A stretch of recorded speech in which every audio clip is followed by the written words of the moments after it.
High court में CJP की बड़ी जीत, सरकार को लगी तगड़ी फटकार। आखिरकार जिस मामले पर पिछले कई दिनों से लगातार सोशल मीडिया पर जबरदस्त बहस चल रही थी, उसी पर दिल्ली हाईकोर्ट से बड़ा अपडेट निकलकर सामने आया है।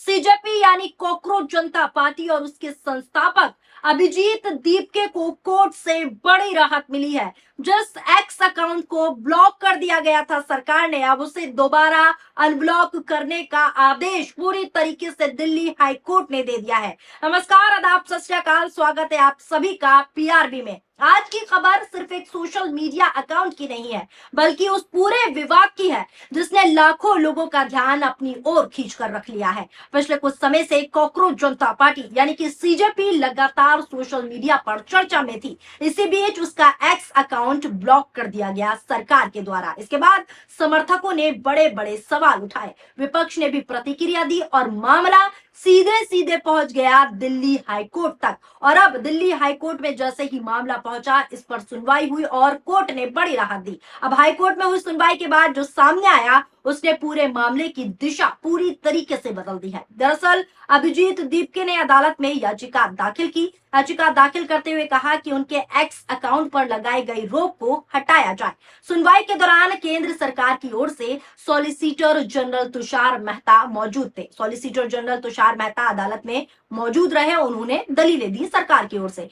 सरकार ने अदालत को बताया कि नीट परीक्षा के दौरान कुछ पोस्ट को लेकर यह आशंका थी कि छात्रों और अभिभावकों के बीच भ्रम या फिर अफरा तफरी का माहौल बन सकता है। इसी वजह से उस समय जो है अकाउंट को सरकार ने ब्लॉक कर दिया। ये दलीलें अदालत में पेश की गई सरकार की तरफ से। लेकिन जब सरकार की ओर से सॉलिसिटर जनरल तुषार ने ये दलील दी, तो कोर्ट ने उन्हें जमकर फटकार लगाई और कोर्ट में मोदी और शाह की जमकर किरकिरी हुई। अदालत ने कहा कि नीट परीक्षा पूरी हो चुकी है और जिस उद्देश्य से अकाउंट को ब्लॉक किया गया था, वो कारण अब समाप्त हो चुका है। इसलिए अब अकाउंट को अनब्लॉक करने पर कोई आपत्ति नहीं है। इसके बाद जस्टिस स्वर्णकांता शर्मा की अदालत ने साफ तौर पर, खुले तौर पर कहा कि जब ब्लॉक करने का मूल आधार अब मौजूद ही नहीं है, तो प्रतिबंध जारी रखने का औचित्य भी नहीं रहा। यानी अब उनका अकाउंट उनको वापस दिया जाए, अनब्लॉक किया जाए। इसी के साथ साथ अकाउंट को दोबारा बहाल करने का सीधा सीधा जस्टिस ने आदेश दे दिया।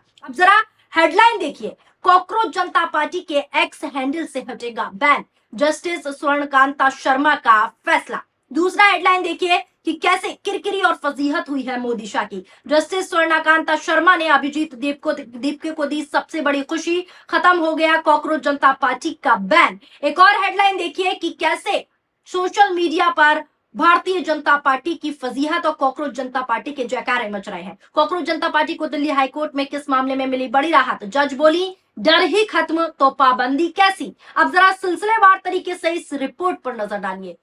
सोशल मीडिया पर कॉकरोच जनता पार्टी यानी कि सीजेपी बनाकर सनसनी मचा देने वाले अभिजीत दीपके को दिल्ली हाईकोर्ट से बड़ी खुशखबरी मिली है, बड़ी राहत मिली है। जस्टिस स्वर्णकांता शर्मा की अदालत ने कॉकरोच जनता पार्टी के एक्स अकाउंट को अनब्लॉक करने का सीधा आदेश दे दिया है। केंद्र सरकार ने इस पर रोक लगाती थी, तो इसके खिलाफ अभिजीत दीपके ने दिल्ली हाईकोर्ट का दरवाजा खटखटाया था, दिल्ली हाईकोर्ट का रुख किया था। खास बात दोस्तों यह है कि केंद्र सरकार भी इस बात के लिए सहमत थी कि अब कॉकरोच जनता पार्टी के अकाउंट को अनब्लॉक किया जा सकता है। आपको बता दूं, रिपोर्ट के मुताबिक खबर सामने आई है कि 21 मई को ब्लॉक कर दिया गया था अकाउंट। पूर्व में आम आदमी पार्टी से जुड़े दीपके ने 15 मई को एक याचिका की सुनवाई के दौरान chief justice of India Suryakant की कॉकरोच वाली जो टिप्पणी थी, उस एक टिप्पणी को लेकर मचे हंगामे के बीच मजाक में सोशल मीडिया पर सीजेपी यानी कि कॉकरोच जनता पार्टी नाम से सोशल मीडिया अकाउंट बनाया। सोशल अकाउंट की शुरुआत की थी और एक्स, इंस्टाग्राम जैसे प्लेटफॉर्म पर इसने भारतीय जनता पार्टी और कांग्रेस जैसी पुरानी पार्टियों के अकाउंट से भी ज्यादा कुछ ही दिनों में फॉलोअर्स जुड़ा लिए और इसकी वाहवाही पूरी दुनिया में होने लगी। सरकार ने सीजेपी का मेन एक्स हैंडल 21 मई को भारत में ब्लॉक कर दिया था और इसी को लेकर अब कोर्ट में बड़ी जीत उनको मिली है। इसके बाद दीपके की टीम ने कॉकरेज इज बैक यानी इस नए नाम से एक्स हैंडल बनाया और इसकी वापसी की। अभिजीत दीपके ने अनब्लॉकिंग के इस फैसले को कॉकरोच जनता पार्टी और आंदोलन के साथ ही अभिव्यक्ति की आजादी के लिए बड़ी जीत बताया है। उन्होंने जब जैसे ही आदेश आया उन्होंने साफ तौर पर कहा कि कॉकरोच जनता पार्टी को बड़ी जीत देते हुए दिल्ली हाईकोर्ट ने सीजेपी के ओरिजिनल अकाउंट को अनब्लॉक करने का आदेश दिया है। ये सारी बातें उन्होंने अपने एक्स हैंडल पर शेयर की और कहा कि ये न सिर्फ सीजेपी और आंदोलन बल्कि अभिव्यक्ति की आजादी और डिजिटल आधारों के लिए भी बड़ी जीत है। यानी बड़ी जीत के तौर पर उन्होंने एक्स हैंडल पर ट्वीट भी किया, हम युवाओं की आवाज ऑफलाइन और ऑनलाइन दोनों तरीके से उठाते रहेंगे, ये सीधे सीधे अभिजीत दीपके ने कहा।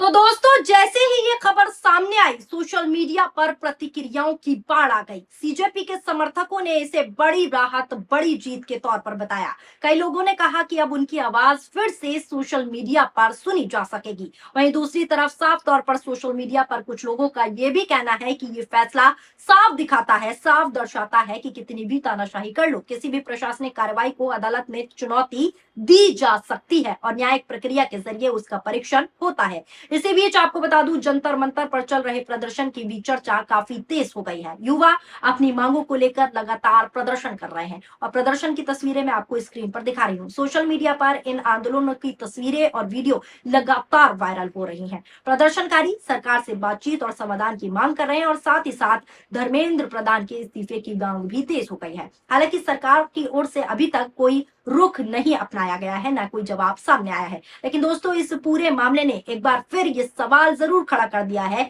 कि सोशल मीडिया अकाउंट्स पर कार्रवाई कब और किन परिस्थितियों में की जानी चाहिए, क्योंकि जिस तरीके से इस सोशल मीडिया अकाउंट पर कार्रवाई हुई वो खुली तानाशाही थी। सवाल उठने लगे, क्या ऐसी कार्रवाई केवल अस्थायी होनी चाहिए, क्या हर मामले में स्पष्ट कारण सार्वजनिक होनी चाहिए? इन सवालों पर अब नई बहस सोशल मीडिया पर छिड़ती हुई दिखाई दे रही है। कानूनी जानकारों का साफ तौर पर यह मानना है कि लोकतंत्र को अदालत की भूमिका बेहद महत्वपूर्ण होती है। लोकतंत्र में अदालत की भूमिका जो है वो काफी महत्वपूर्ण है। यदि किसी व्यक्ति या संस्था को किसी सरकारी फैसले पर आपत्ति होती है तो वो अदालत का दरवाजा खटखटाता है। अदालत दोनों पक्षों की दलीलें सुनती है और उपलब्ध फैक्ट्स, उपलब्ध तथ्यों के आधार पर पूरी तरीके से निर्णय देती है। यही प्रक्रिया इस मामले में भी देखने को मिली कि सच्चाई की जीत हुई और जो झूठे हैं, जो तानाशाही दिखाते हैं, उनकी हार हुई। एक और दिलचस्प बात दोस्तों ये रही कि अदालत के सामने केंद्र सरकार ने भी ये कहा कि अब अकाउंट को ब्लॉक रखने का उद्देश्य समाप्त हो चुका है। इसके बाद